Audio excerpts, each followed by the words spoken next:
बिस्मिल्लाहिर्रहमानिर्रहीम। अस्सलाम वालेकुम रहमतुल्लाहि व बरकातहू। आज हम पर्सनल हाइजीन के बारे में बात करेंगे कि हमारी जो पर्सनल यानी कि सफाई सुथराई है, जिस्मानी सफाई सुथराई है, वो अगर हम लोग करें तो बहुत सारे हमें फ़ायदे हो सकते हैं, बहुत सारी बीमारियों से हम लोग बच सकते हैं। वैसे भी सफाई जो है वो हमारे ईमान का हिस्सा है और ये बहुत ज़रूरी है। अगर हम अच्छी तरह से प्रॉपर तरीके से हैंड वाशिंग करें, साबुन और पानी के साथ तकरीबन कोई 20 सेकंड तक मुसलसल हैंड वाश करें और रेगुलरली वाश करते रहें, तो हमारे हाथों के ऊपर लगे जरासीम और मैल वगैरह तो वो वाश आउट हो जाती है। अगर हम हमारे दांतों को ब्रश करते रहें सुबह और शाम, तो दांतों की बीमारियां, मसूड़ों की बीमारियां नहीं होती हैं। रोज़ाना नहाने की रूटीन होनी चाहिए, यानी कि जो शावर है वो रेगुलरली रोज़ाना लेना चाहिए। उससे ये है कि स्किन के प्रॉब्लम जो है वो नहीं होते हैं। उसके बाद जो जो पहनने वाले कपड़े हैं वो नीट एंड क्लीन होने चाहिए, धुले हुए होने चाहिए। उसके बाद जो हमारे नेल्स हैं, जो नाखून हैं, वो तराशे हुए होने चाहिए। उनमें फिर मैल और जरासीम वगैरह इकट्ठे नहीं होते हैं, तो उससे भी जो है बीमारियां फैलने के चांसेस कम हो जाते हैं। उसके बाद जो फीमेल्स हैं जिनको मेंस्ट्रुअल यानी कि पीरियड्स के दौरान वो अपनी सफाई सुथराई रखें, तो वो फिर जेनाइटल जो प्रॉब्लम्स हैं, इन्फेक्शंस हैं, उनसे बच सकती हैं। जब हम लोग खांसते हैं या छींकते हैं तो मुंह को कवर रखें, तो उससे फिर ड्रॉपलेट अगर इन्फेक्शंस हैं तो वो जो है प्रिवेंट हो जाते हैं। दूसरों में जरासीम मुंतकिल होने का जो काम है वो प्रिवेंट हो जाता है। उसके बाद हमारा जो एनवायरनमेंट है, जिधर हम लोग रहते हैं, जो हमारा घर है, जो हमारा ऑफिस है, वो साफ़ सुथरा होना चाहिए। वहाँ पे जो है सफाई सुथराई का अच्छा इंतज़ाम होना चाहिए। जब हम लोग ये सारी एहतियाती तदाबीर जो हैं, सफाई सुथराई का हम लोग अच्छा ख्याल रखेंगे, एहतियाती तदाबीर अपनाएंगे और अपनी पर्सनल हाइजीन जो है वो उसको बेहतर रखेंगे, तो हम लोग काफ़ी सारी बीमारियों से बच जाएंगे।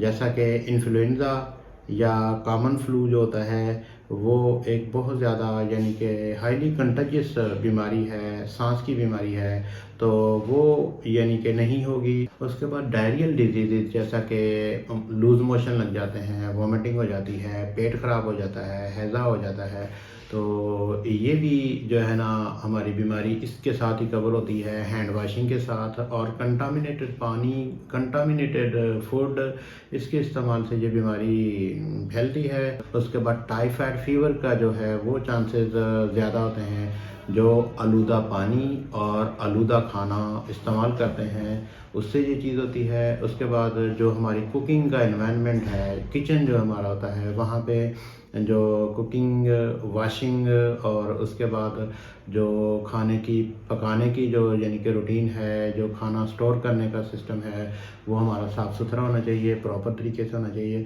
तो फिर उससे क्या बीमारियों से परहेज़ हो जाता है, यानी कि मैदे की बीमारियां, आंतों की बीमारियां जैसा कि टाइफाइड फीवर है, हैज़ा है और उसके साथ हेपाटाइटिस ए, उससे भी हम लोग बच सकते हैं। जैसा कि हम लोग अगर जिस्मानी सफाई सुथराई रखते हैं तो उससे हमारी स्किन की जो बीमारियां हैं, स्किन इन्फेक्शंस हैं, उनके भी चांसेस जो होते हैं वो कम से कम हो जाते हैं। तो लिहाजा हमें हैंड वाशिंग अच्छे तरीके से करनी चाहिए, अपने नेल्स जो है वो ट्रिम करके रखने चाहिए, अपने हेयर्स जो है वो प्रॉपर तरीके से जो है ना बाल कटवा के रखने चाहिए, अपने जो कपड़े हैं वो साफ़ सुथरे होने चाहिए, जो नहाना है रूटीन में होना चाहिए, जो सफाई है दांतों की वो अच्छे तरीके से होनी चाहिए, जो स्किन की प्रॉपर केयर होनी चाहिए। उसके बाद जो फीमेल्स मेंस्ट्रुअल साइकिल्स के में गुजरती हैं, उनको मेंस्ट्रुअल साइकिल्स के दौरान अपनी केयर करनी चाहिए, सफाई सुथराई का ख्याल रखना चाहिए।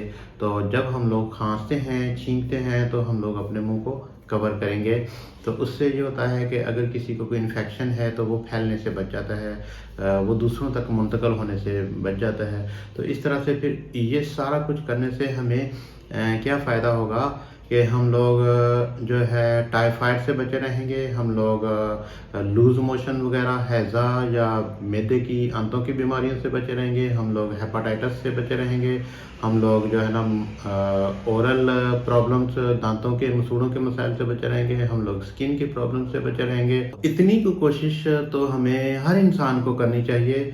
تو اس سے بہت زیادہ یعنی کہ فائدہ ہو جاتا ہے، اور اگر ہم لوگ ان ساری بیماریوں سے بچے رہیں گے تو ہمیں ڈاکٹروں کے پاس جانے کی ضرورت نہیں ہے، ہمیں میڈیسنز کھانے کی ضرورت نہیں ہے۔ ہم لوگ ایک ڈیولپنگ کنٹریز ہیں، ایک یعنی کہ بہت بیکورڈ کنٹریز میں شمار ہوتا ہے ہمارے پاس بہت زیادہ برڈن ہے ہیپاٹائٹس کا اور گیسٹرو انٹرائٹس کا، ٹائیفائڈ کا۔ تو اگر ہم لوگ احتیاطی تدابیر رکھتے ہیں، ہم لوگ پرسنل صفائی کے اوپر تھوڑا سا دھیان دیتے ہیں، پرسنل ہائیجین کو امپروو کر لیتے ہیں، تو ہم لوگ ان ساری چیزوں سے بچ کے رہ سکتے ہیں۔ ویڈیو دیکھنے کا شکریہ، اللہ آپ کا حامی و ناصر ہو۔